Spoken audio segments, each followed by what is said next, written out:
Bonsoir, bienvenue à ce partage et prière. Quelle joie, je le sais qu'on dit souvent, mais c'est vraiment une joie de pouvoir vraiment prendre du temps avec vous, soit que vous êtes en ligne ou ceux qui vont être en présentiel pour les temps de prière, parce que oui, il y a de la prière en présentiel. Mais pour ceux que c'est la première fois ou pour ceux qui sont habitués, bien merci d'être là. Et sans plus tarder, prenons un court temps dans la Bible, la parole de Dieu, un court partage que nous allons faire ensemble. Et après, on va avoir un chant et je vous encourage à prendre un temps de prière personnel avec vous face à ce qu'on va partager. Donc, ce soir, sans plus tarder, le titre de ce partage, c'est « Que ton cœur ne se trouble pas ». Un beau titre, mais qu'est-ce que ça veut dire? Eh bien, on entend souvent dire, peut-être que toi, tu l'as peut-être déjà entendu par d'autres personnes, peut-être que tu es à l'Église depuis longtemps ou tu es croyant depuis longtemps, c'est quelque chose qu'on entend souvent. « Jésus revient! Jésus revient! Jésus revient! » Oui, en tant que croyants, nous entendons parler de beaucoup de choses autour de nous. Même si tu n'es pas croyant, on entend toutes sortes de choses. Mais une chose qui est sûre, à chaque fois qu'il y a une guerre, une catastrophe ou quoi que ce soit qui sort de l'ordinaire, on entend encore plus dire « Ah ben là, Jésus revient à cause de ceci. Ah ben Jésus revient des signes. » Maintenant, il ne faut pas être ignorant de ces signes-là. Mais ce soir, le texte que je veux lire, c'est Jésus lui-même qui va nous parler de son retour. Ah, c'est intéressant. Jésus lui-même va nous parler et je crois que qu'est-ce qu'il va dire, c'est des points très importants pour ce qui est de notre cœur qui ne se trouble pas parce que Jésus revient.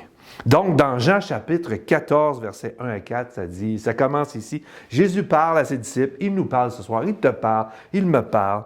Il dit « Que votre cœur ne se trouble point, croyez en Dieu et croyez en moi. » Il y a plusieurs demeures dans la maison de mon Père. Si cela n'était pas, je vous l'aurais dit. Je vais vous préparer une place, et lorsque je m'en serai allé, et que je vous aurai préparé une place, je reviendrai, et je vous prendrai avec moi, afin que là où je suis, vous y soyez aussi. Que votre cœur ne se trouble point, croyez en Dieu et croyez en moi. Que notre cœur ne soit pas troublé, premièrement. Ça commence comme ça, que votre cœur ne se trouble point. Vous allez me dire, c'est facile à dire. Ouais, je l'admets que c'est facile à dire comme ça. Ah, que notre cœur ne se trouble point. Mais Jésus le dit, et ce qu'il sait, c'est que cela va se réaliser parce qu'il le dit. Il sait que notre cœur va s'inquiéter, va se troubler. C'est pour ça qu'il nous encourage à ne pas être troublé. Le secret ici, il réside dans le reste de la phrase aussi. Que notre cœur ne se trouble point. Pourquoi? Parce qu'il faut croire en Dieu. Il dit, croyez en Dieu et croyez en moi. Ici, c'est la foi. Oui, la foi, toujours la foi. Parce qu'elle est un ancre sûr et solide, mais il s'agit de la foi en la parole de Jésus. Ce que Jésus dit, il faut le croire, il faut être sûr et solide de croire en tout cela, parce que Dieu est un Dieu de vérité. Jésus est le chemin, la vérité et la vie. Croire dans sa forme la plus simple, si je peux l'exprimer ainsi, c'est avoir confiance en lui. C'est ça la foi, premièrement. C'est simple, mais ça commence comme ça. Avoir confiance en lui, croire en Dieu implique la connaissance de son existence. Ça a l'air simple. Il faut que tu crois que Dieu existe. Bien sûr, l'Écriture nous dit d'ailleurs que croire au vrai Dieu, c'est une base qui commence avec une relation avec lui. Si tu crois en Dieu, eh bien, tu commences une relation avec lui. Tu y crois, tu lui parles et il te parle. Hébreux 11.6 nous le dit tellement bien, sans la foi, il est impossible d'être agréable à Dieu, car il faut que celui qui s'approche de lui croit que Dieu existe et qu'il récompense ceux qui le cherchent. Et quand on entend Jésus revient, on peut être troublé, on peut se dire qu'est-ce que ça veut dire, qu'est-ce que ça veut... Mais la récompense, c'est qu'on ne devrait pas être troublé. Parce qu'on croit en Dieu. Quand tu crois en Dieu, ta foi est solide et tu es moins ébranlé. Mais il faut que tu crois. Ce soir, ne soyons pas troublés, frères et sœurs, ou toi qui m'écoutes. Plaçons notre confiance en Jésus. Il est digne de confiance. Il est bien d'écouter ce qui se passe autour de nous. Là. Je ne dis pas d'être dans le déni, mais n'oublions pas quand même, si nous ne comprenons pas tout, nous devons quand même croire, lui, Jésus, c'est la base. C'est lui qui va réconforter, qui va rassurer notre cœur. Même si je suis dans un moment de doute, je dois me tourner vers lui, lui faire confiance et mettre ma foi en Jésus. Je le dis, il faut croire en sa parole. Et il continue. Que ton cœur se trouve point, croyez en Dieu, croyez en moi. Et regardez la suite, c'est les belles. Ça dit, il est parti nous préparer une place.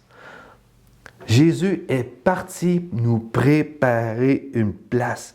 Pendant ce temps qu'il nous prépare une place, toi et moi, est-ce qu'on lui prépare une place dans notre cœur quand il nous parle? Est-ce que la parole qu'il nous dit, on ne la place pas dans notre cœur, on ne prépare pas une place dans notre cœur afin d'être ancré dans ce qu'il dit? Croire que Dieu est Dieu est le rémunérateur, il récompense celui qui croit. Et une des récompenses ce soir, c'est de réconforter notre cœur, qu'on ne soit pas troublé. Ce n'est pas une belle récompense de savoir qu'il est à l'œuvre en ce moment, qu'il nous prépare une place. Est-ce que nous lui préparons une place quand il nous parle? Est-ce que nous sommes dans sa présence et nous l'écoutons et nous accueillons dans notre cœur? As-tu de la place pour croire ce soir? Pendant que Jésus est à l'œuvre pour toi, es-tu à l'œuvre pour lui? Assurons-nous qu'il a déjà sa place dans nos cœurs et dans nos pensées. Car Jésus déclare, tu aimeras le Seigneur ton Dieu de tout ton cœur, de toute ton âme, de toutes tes forces, de toutes tes pensées, nous dit Matthieu 22, 37. Mais quand on aime quelqu'un de tout notre cœur, bien, on lui fait confiance. On fait confiance à la personne qu'on aime. Mais mon amour pour Jésus devrait être solidifié, ma foi, ma confiance, qu'elle repose sur un fondement solide. Celle que Jésus est, la parole, mais aussi que Jésus, ce qu'il dit, bâtit notre foi sur du solide. On bâtit sur du roc, sur le rocher de notre salut, comme on dit un peu dans notre jargon croyant ou dans les versets de la Bible qui parlent que Dieu est un rocher sûr et solide. Et justement, le psaume 62, 6, 8 nous dit « Oui, mon âme repose sur Dieu, car c'est de lui que vient mon espérance. En lui, oui, c'est lui, mon rocher et mon salut, ma forteresse. Je ne serai pas ébranlé. Sur Dieu repose mon salut et ma gloire. Le rocher de ma force, mon refuge est en Dieu. C'est de lui que vient mon espérance. » Amen. Tout ce qu'on dit, c'est bien, mais il faut espérer en ce que lui dit. Et ça nous fait rappeler le mot espérer, espoir, dans Hébreux 11.1, il dit « Or, la foi est une ferme assurance des choses qu'on espère. » Une démonstration de celles qu'on ne voit pas. Quelle assurance de savoir que notre espérance vient de Dieu. Pour terminer, Jésus dit, et te dit, il me dit, « Et lorsque je m'en serai allé et que je vous aurai préparé une place, je reviendrai. » Wow! Il l'a dit, il l'a promis, c'est pas moi, c'est pas les journaux, c'est pas l'Internet. Il va revenir. Je vous ai préparé une place pour qu'on puisse être, il dit, afin que là où je suis, vous soyez aussi. Nous dit Jean 14, 3. Je reviendrai, je vous prendrai avec moi pour être avec lui pour toujours. Dieu nous aime, Dieu t'aime, il m'aime. Voilà une des plus grandes espérances pour celui ou celle qui croit en Jésus et en Dieu, que notre cœur ne se trouble point. On entend toutes sortes de choses, mais Jésus l'a promis et ça me suffit ce soir. C'est bien de regarder tout ce qui se passe dans les signes des fins des temps. C'est bien, c'est correct. Moi, j'aime ces choses-là. Mais ma foi repose sur ce que Jésus a dit et ça réconforte mon cœur. Jésus revient, il a dit, soyons toujours prêts, mais ne soyons pas troublés.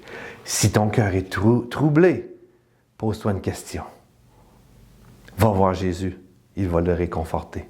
Ce soir, merci de votre patience envers moi afin qu'on puisse aller dans la prière après le chant et que Dieu vous bénisse, que votre cœur ne se trouble point. Amen. Oui, tu nous appelles par notre nom, Seigneur. Oui, Père éternel, tu règnes sur nos vies. Viens régner sur nos familles. Viens régner dans nos vies, dans nos cœurs. Viens régner dans notre nation. Viens viens régner, que ton règne descende et qu'elle vienne dans nos vies.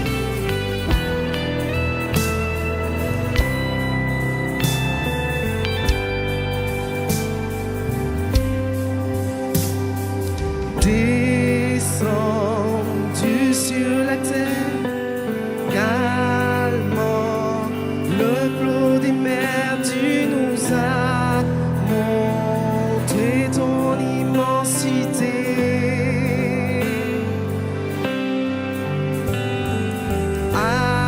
Acclamé en vainqueur, terrassant nos douleurs, tu nous as prouvé ton autorité.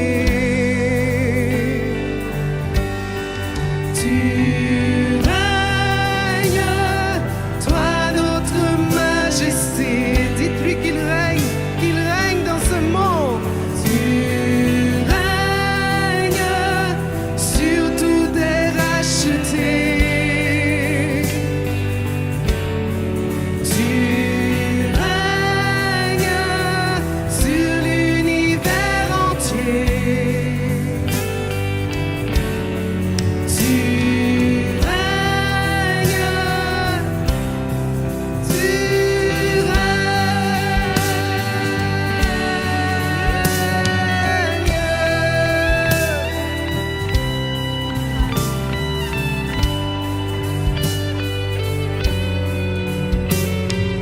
Monter sur les hauteurs, siégeant dans ta splendeur, tu es élevé pour l'éternité. Tu règnes, toi notre majesté. Tu règnes, sur tout est racheté. Tu règnes sur l'univers entier. Tu règnes, tu règnes.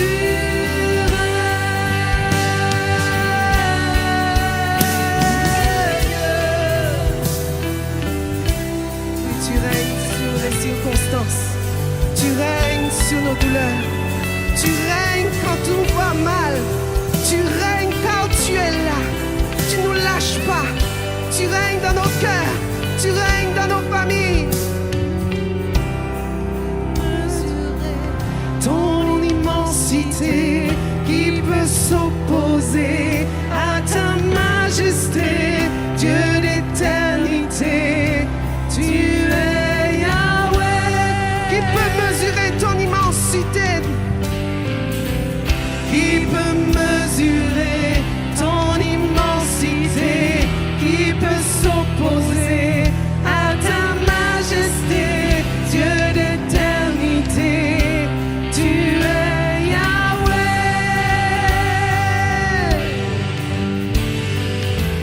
qui peut mesurer ton immensité, qui peut s'opposer à ta majesté, Dieu d'éternité.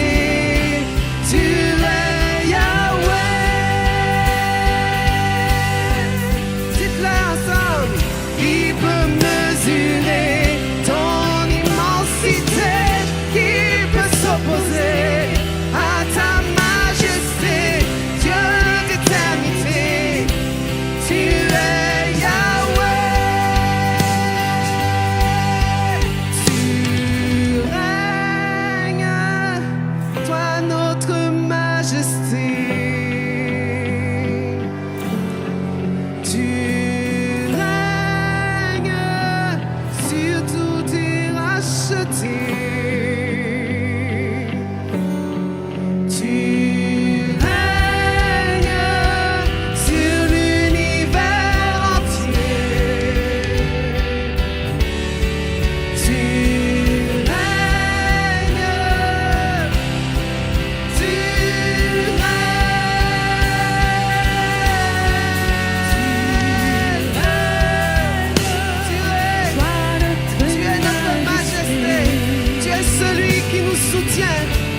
celui